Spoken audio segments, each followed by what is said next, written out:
Today I fucked up by taking out my moon cup. So this morning I was half asleep and needed to empty my moon cup, actually generic menstrual cup but irrelevant. Since I was half asleep I didn't squeeze it properly to release the pressure, so as I pulled it out it hurt like a bitch. Then it kept hurting, weird cramping pains that aren't like normal period pains. Actually, they're quite like the pains I had when I had my copper IUD placed. Oh. I had a quick feel and the strings that should be just poking out of my cervix are currently more or less hanging out fully. And the pains are continuing. Let my fiance know and we realize all the local clinics that normally deal with these things aren't currently open due to COVID. My GP doesn't open for a few hours yet and I don't even know if they're physically seeing patients. I phone 111, the non-emergency number, and after a lot of I'm not sure from the advisor I'm told to go to A&E because I answered yes to have you been bleeding in the last hour because period, but also maybe coil. I ended up sat in A&E for about 3 hours.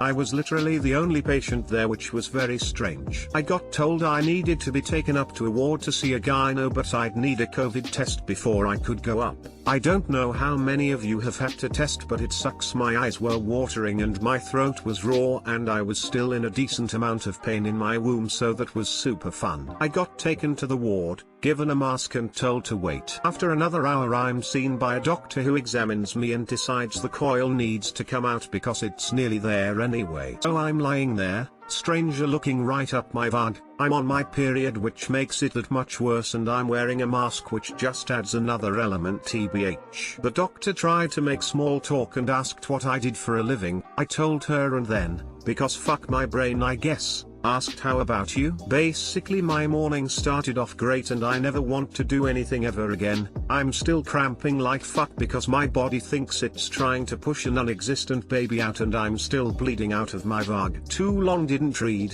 Today I pulled my moon cup out and my IUD decided to come along for the ride. Quick edit to address a couple of things. First, for people asking what an IUD is, it's a device that is inserted into the uterus to prevent pregnancy. Some can be hormonal, which generally stop periods, or some are copper, which don't. Not mentally well at the best of times, and after having various other hormonal birth controls decided the copper was best, which is why I still get periods. Secondly, in general it's safe to use a menstrual cup and have an IUD. The issue lies with not removing the cup correctly. As with anything, once you've used it for a long time bad habits can happen, so combined with being tired I did not remove the cup properly. That's on me completely, and I'll still be using cups. When my vag is less ouch, I'll probably also get a new IUD put in once that's possible again. Thirdly, I'm glad everyone got a laugh out of how about you? Because it definitely is one of the stupider things I've said. When my fiance picked me up and I told him, he also had a good laugh about it. Fourthly, the COVID test, for me anyway, might be different for others, consisted of 2 long swabs. Long enough that when the nurse first came through with them I assumed they were gonna get me to do an STD test. One goes all the way to the back of your throat with a good wiggle around to get the necessary stuff, the other all the way up the nose, far too close to the brain for my liking. I also have some sinus issues, so the blood vessels in my nose are swollen a lot, so she also struggled a bit to get it in. Anything else I need to add, just let me know. Honestly, asking the doctor what they do for a living would probably be the part I relive over in my mind for years after, compared to all the other stuff. My ob-gyn told me that IUD and moon cups don't mix well. Also, just curious, if you had the COVID-19, what would have happened? They still need to treat you for the half-escaped IUD, right?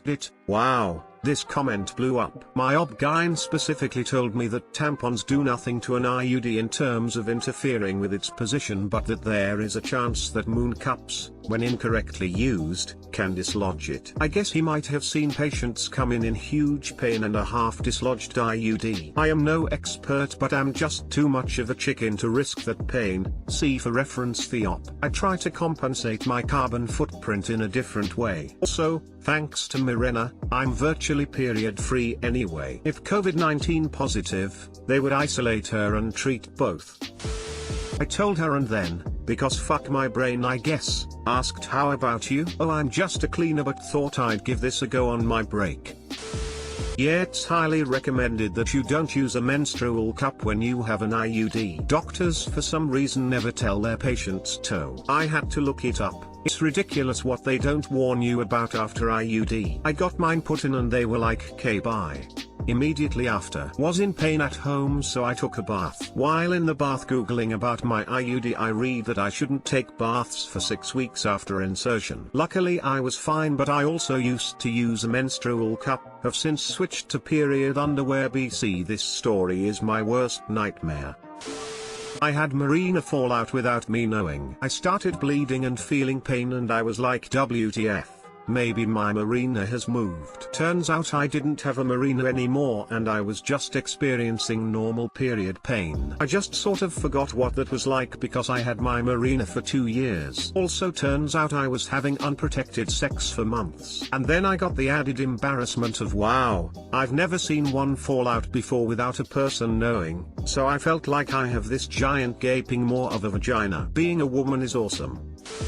Today I fucked up for teaching my niece how to remember the order a fetus develops in. So I teach high school biology. Fun job, pays shit. This also means my teenage nieces and nephews occasionally call to ask me to help them with biology homework. It's nice and I get to connect with the metric ton of nieces and nephews my step-siblings have produced. Last week, one of my nieces called and it seems her teacher has been teaching the class that the heart is the first organ that develops in a fetus. Red flag the first. Babies don't develop the heart first, they develop the anus first. Yes, at some point in human growth, we're all just assholes. In fact, the heart that develops at week 5 is really a rudimentary organ that won't pump blood until at least week 11. The second red flag I should have remembered is that this niece goes to school in Missouri. For those of you who don't know, Missouri believes that teaching teens lies about their bodies is an excellent way to prevent teenagers from having sex or getting pregnant or getting STIs. Apparently,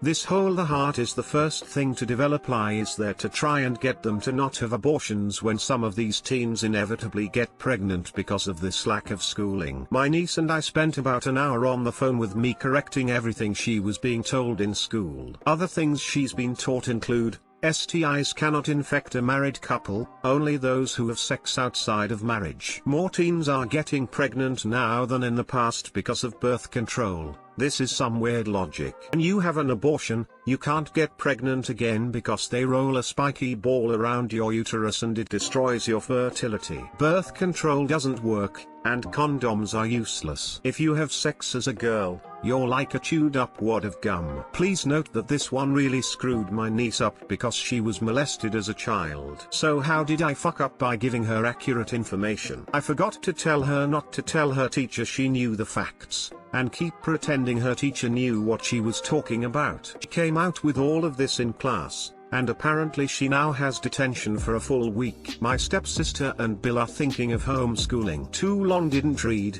taught my niece appropriate sex ed. She's now in trouble for it. Edit, guys, my fuck up was not informing my niece that sometimes adults suck. Not educating her. That's important.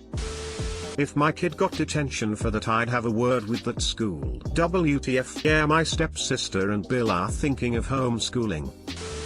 How old is your niece? This is some fucked up education right there. 15. STIs cannot infect a married couple, only those who have sex outside of marriage. What? Lamau, the bacteria is gonna be like oop, he's slapped a ring on her, better steer clear. Even putting to one side for a moment the craziness of things they are teaching, who on earth gives children a detention for being incorrect in class? A teacher who is on a power trip.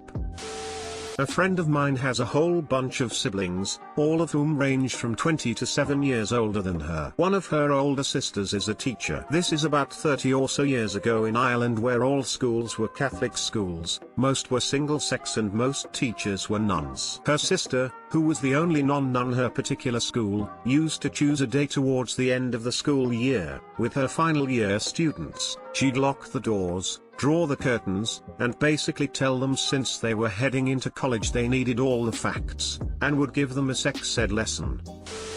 Today I fucked up by failing to check one of the most important aspects of a wedding, nearly ruining the ceremony. I used to work as an event manager on a large cruise vessel. The managing staff was Italian, save for a few, and I was one of those exceptions. Official language on board was English, but the real official language on board was Italian, and I did not speak a single word. Miscommunications were part of everyday life. One of my responsibilities was the coordination of weddings on board. We had several private venues which could be used for a ceremony, but some couples preferred the public reception area. It had a fountain and 2 boats a day. I fucked up shimmery staircases that went down from deck 7 to deck 5. The open balconies on deck 6 and 7 allowed the other 3,000 guests to join in on the festivities, making it a real party. We'd have one junior officer escort the bride down the stairs and one ordained senior officer perform the ceremony. It goes without saying that couples who chose the reception area for their special day had often spent a fair amount on the wedding dress and wanted to be seen. This story is about one of those couples. On this specific cruise there had been a mistake with the bookings. We had 8 weddings booked in 3 days, which was an almost impossible challenge. I'd somehow managed to convince 7 of the 8 to use the same venue on the second day of the cruise, one after another. We started at 8 AM and ended that evening at 10 PM. The only couple left insisted on using the reception area on the last day of the cruise. They had a very clear idea of what their wedding should look like, and had brought a list on board with special requests and details. The last day came, and by this the time the staff,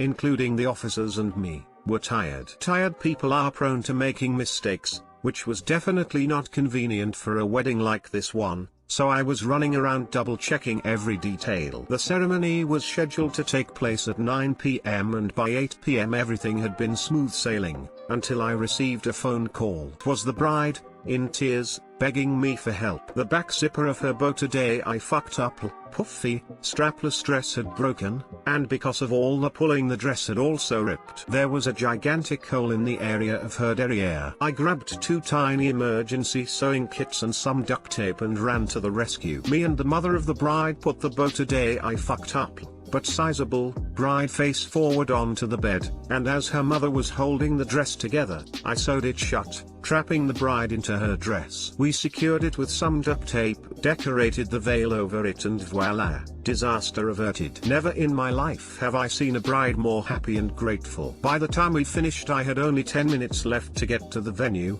check everything and provide both the staff and the guests with instructions. Stormed off and ran into the junior officer, Lorenzo, who was on his way to escort the bride. In my best Italian/English I warned him, Lorenzo, listen, the dress is rotter, broken, so when you escort the bride, please walk slowly. Okay. Va bene, he replied. Okay, va bene, and I put 2 thumbs up. And another thing, please wait until I phone you, because we are not ready. Va bene?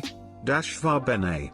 I finally met with the wedding party, my face red and my armpits sweaty. I told the groom where to stand, bonded with the small child who was going to give the rings, and checked the setup. By this time the other 3,000 guests had gathered on the 3 decks, looking out for the bride and waiting for the ceremony to start. I was in the middle of relaying instructions regarding the music to the DJ, when the crowd started cheering. The eyes of the DJ had widened and he pointed up to the staircase behind me. I turned around and there he was. Lorenzo, with the dressed bride on his arm, making typical brisk Italian hand movements that silently inquired why nothing was ready. Well, fuck.